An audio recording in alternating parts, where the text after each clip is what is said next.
Daniel had never been the kind of man to seek out glittering lights, crowded dance floors, or the kind of events where laughter spilled from champagne glasses like it belonged to another world entirely, but fate had a curious way of nudging him into places he didn't expect.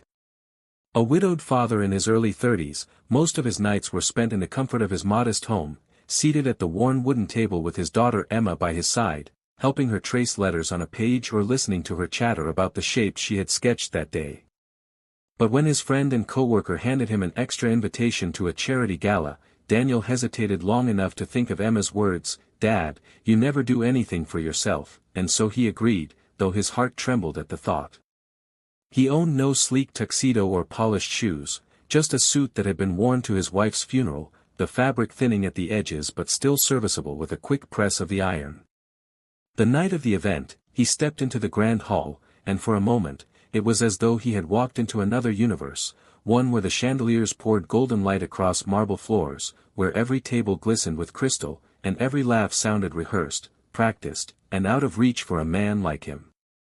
Feeling the weight of invisible eyes, Daniel made his way to the back of the room and found a seat near the shadows, clutching a glass of water as if it were the only thing anchoring him in place, telling himself he would stay for an hour and slip away unnoticed.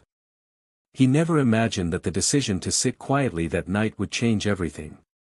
As he sat, observing men in tailored suits and women in dazzling gowns glide through the room like they were born to belong, his gaze was pulled toward the entrance where she appeared, Elena Grace, though her name was still unknown to him, a woman whose presence seemed to draw every eye without her trying. She wore elegance like it was woven into her being, her gown flowing like liquid silver, her hair cascading softly around her shoulders, and her eyes carrying a loneliness no jewels could hide. The wealthy and the powerful instinctively stepped aside as she walked, though Daniel noticed how quickly she slipped away from the crowd, her posture graceful but her expression quietly weary, as though she longed for an escape from the endless attention. To his surprise, she slid into the empty chair beside him, the soft fragrance of her perfume wrapping around him like a secret only they shared. "You look like you'd rather be anywhere but here," she said with a gentle smile that felt disarming in the sea of perfection surrounding them. Daniel chuckled nervously, his voice low as he replied, "You too?"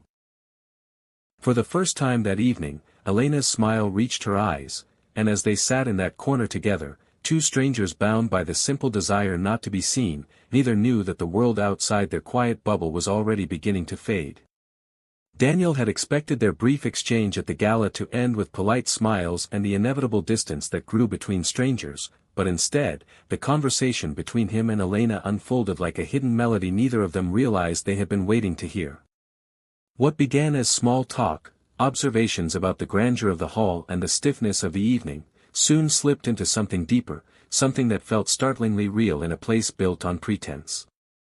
Daniel found himself telling her about Emma, his little girl with wild curls and eyes too wise for her age, how she loved to draw suns and stars on every scrap of paper she found, and how she once declared she would become the greatest artist in the world, even if her crayons were broken.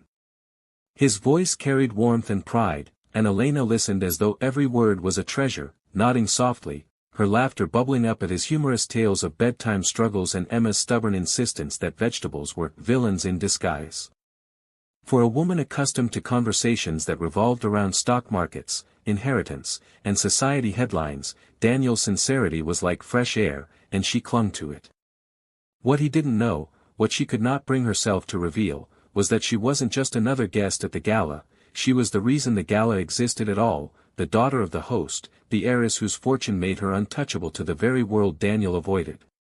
But to him, she was simply Elena, the woman who had chosen the empty chair beside his, and she wanted desperately to keep it that way.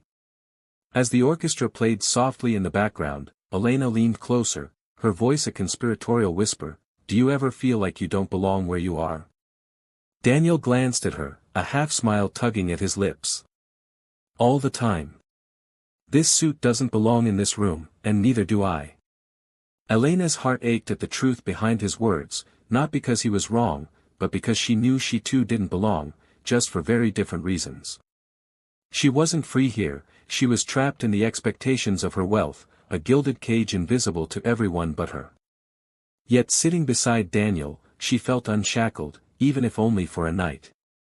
When the music swelled and couples began drifting toward the dance floor, Elena's eyes sparkled with a mischievous glint.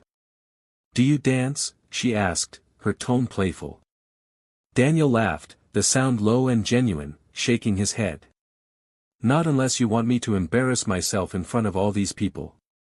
Her lips curved into a smile that dared him to reconsider. "Then let's embarrass ourselves together," she replied, holding out her hand. And for the first time in years, Daniel let himself be led. Not by obligation, not by grief, but by the promise of something new, something alive, something that glimmered in the smile of a woman whose secret wealth was hidden behind eyes that longed only to be seen.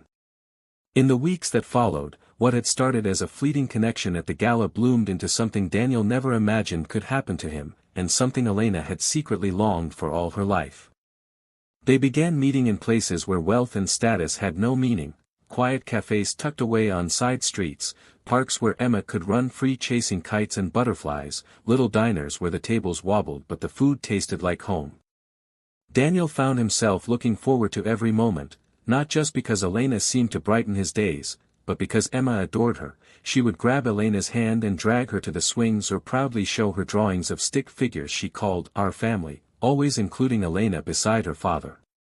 Elena, who had grown up in mansions with rooms so vast they echoed with emptiness, found herself cherishing the warmth of Daniel's small, humble home, where laughter filled the walls and love was the only currency that mattered. Yet as her heart drew closer to him, fear wrapped tighter around her chest, whispering the truth she had hidden from him. She wasn't just a woman who had slipped into the chair beside him that night, she was Elena Grace, billionaire heiress, a name that commanded attention and respect, a name that came with a weight she despised. Every time Daniel talked about how he felt out of place among the rich, or how hard he worked to keep a roof over Emma's head, her silence grew heavier, and she wondered what would happen if he discovered who she really was.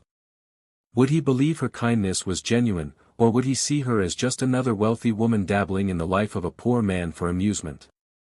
One evening, as the sky turned shades of rose and amber, they sat together on Daniel's porch, watching Emma chase fireflies with a jar in her hands, her giggles echoing in the twilight. Elena leaned her head against the railing, her voice soft, almost trembling. "Do you ever feel like people put you in a box you can't escape from?" Daniel glanced at her, thoughtful, and nodded. "Every day. To most people, I'm just a broke handyman, a single dad who'll never climb higher than the next odd job. They don't see the man behind it, they don't know my heart." His words pierced Elena more deeply than he realized, because she too was trapped in a box, only hers was gilded with gold. She wanted to confess then, to tell him the truth that weighed on her soul, but when Emma came running over, holding up her jar full of glowing fireflies, her innocent joy silenced the moment. Elena smiled, but inside, her heart trembled, knowing that the longer she kept her secret, the more it would hurt when it finally came out. The truth came crashing into Daniel's world one ordinary morning when a folded newspaper was left on the porch of his small home, its front page flashing a photograph of Elena in a dazzling gown with the headline, "Billionaire heiress Elena Grace continues philanthropy legacy." His hands trembled as he held the paper, his chest tightening with disbelief, hurt, and a sense of betrayal. The woman who had laughed with him over cheap coffee, who had chased fireflies with Emma, who had sat quietly beside him as if she were just another soul out of place, she was one of the richest women in the city, the kind of person who lived in a world he could never touch. All at once, every moment they had shared replayed in his mind with a new, painful filter. Had she pitied him? Was he just an escape, a distraction from her gilded cage?